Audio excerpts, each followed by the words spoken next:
Olá e bem-vindos. Hoje vamos mergulhar numa fórmula que tem dado muito que falar nas comunidades de biohacking e bem-estar, o chamado Stamets Stack. É, no fundo, uma combinação de compostos naturais que promete otimizar a função cerebral. Mas a grande questão é, será que a ciência apoia isto tudo? É o que vamos tentar perceber. Ora, vamos começar com uma afirmação. E que afirmação?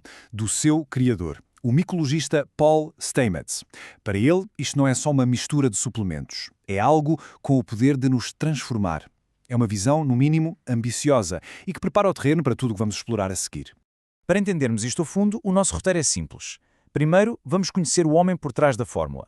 Depois, vamos desmontá-la, olhar para os seus 3 ingredientes principais.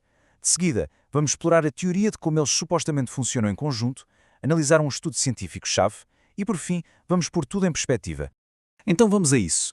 Para entender a fórmula, temos mesmo de conhecer a mente que a concebeu. E Paul Stamets não é de todo um novato no assunto.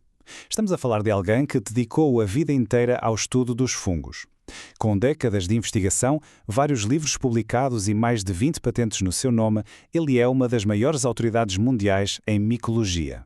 A sua credibilidade é sem dúvida uma peça central na popularidade deste stack. Ok, agora que já conhecemos o arquiteto, vamos desmontar a sua criação. O que é que está, afinal, dentro deste stack? São 3 ingredientes-chave e cada um, em teoria, tem um papel muito bem definido. O primeiro ingrediente é, sem dúvida, o mais famoso e também o mais controverso. A ideia aqui é usar microdoses, ou seja, quantidades tão pequenas que não provocam efeitos psicadélicos. Em vez disso, a teoria é que a psilocibina funciona como um catalisador para a neuroplasticidade, tornando o cérebro mais maleável, mais capaz de criar novas ligações. E o mecanismo por trás disto é fascinante.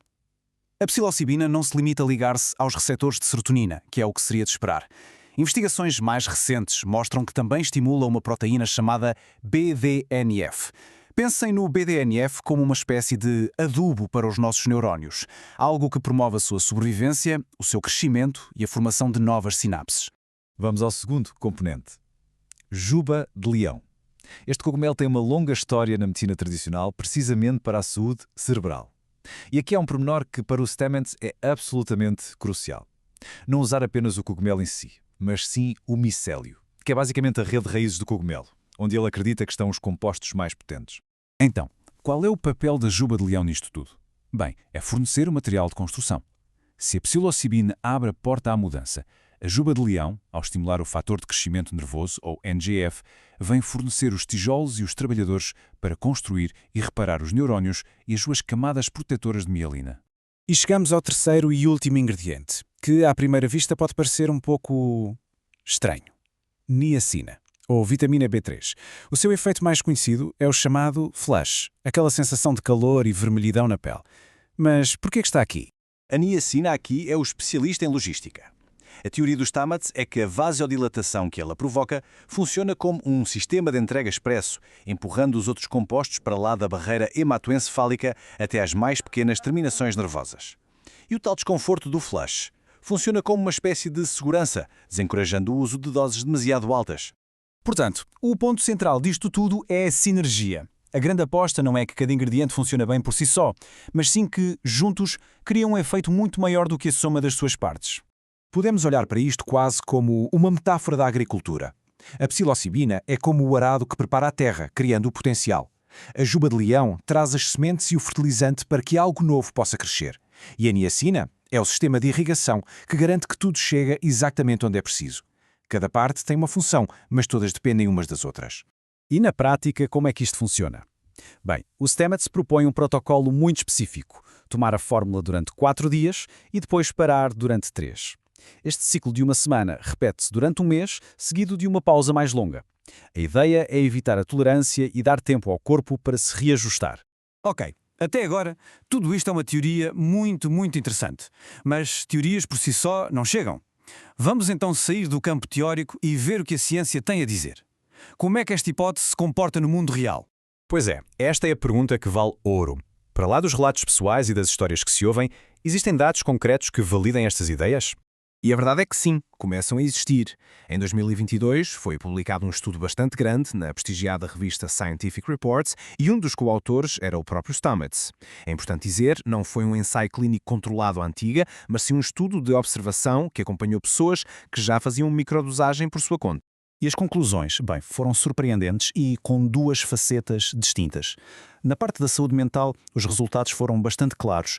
Todos os grupos que faziam microdosagem relataram melhorias significativas, com menos ansiedade e depressão. Mas a grande surpresa veio de outro lado, da função psicomotora. E aqui está a descoberta mais impressionante de todo o estudo. Olhem bem para estes números, especialmente para aquela barra azul. Em adultos com mais de 55 anos, o grupo que usou a fórmula completa, psilocibina, juba de leão e niacina, mostrou uma melhoria no desempenho motor que foi, bem, dramaticamente superior às outras. O tal efeito de sinergia que o Stamets previa pareceu manifestar-se, mas de uma forma muito específica, apenas neste grupo etário. É um resultado muito promissor, sem dúvida. Mas a ciência feita com responsabilidade exige que se olhe para o quadro completo. Isso inclui as limitações e os obstáculos. É mesmo crucial ter isto em mente. Ser um estudo observacional, ele não pode provar que foi o STEC que causou a melhoria, apenas que existe uma ligação, uma associação. Além disso, as doses foram autorreportadas, o que introduz muita variabilidade e o poderoso efeito placebo não pode ser de forma alguma descartado. Para confirmar isto, seriam precisos ensaios clínicos controlados. E claro, temos de terminar com um aviso legal e de segurança mais importante de todos. A psilocibina é uma substância controlada ilegal na maior parte do mundo.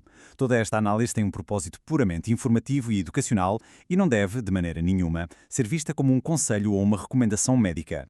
E assim ficamos com esta questão a pairar no ar. Será que esta investigação, mesmo com todas as suas limitações, é um primeiro sinal, um vislumbre de um futuro onde as intervenções para a saúde do cérebro não são uma solução única para todos, mas sim fórmulas personalizadas, ajustadas à nossa idade e às nossas necessidades?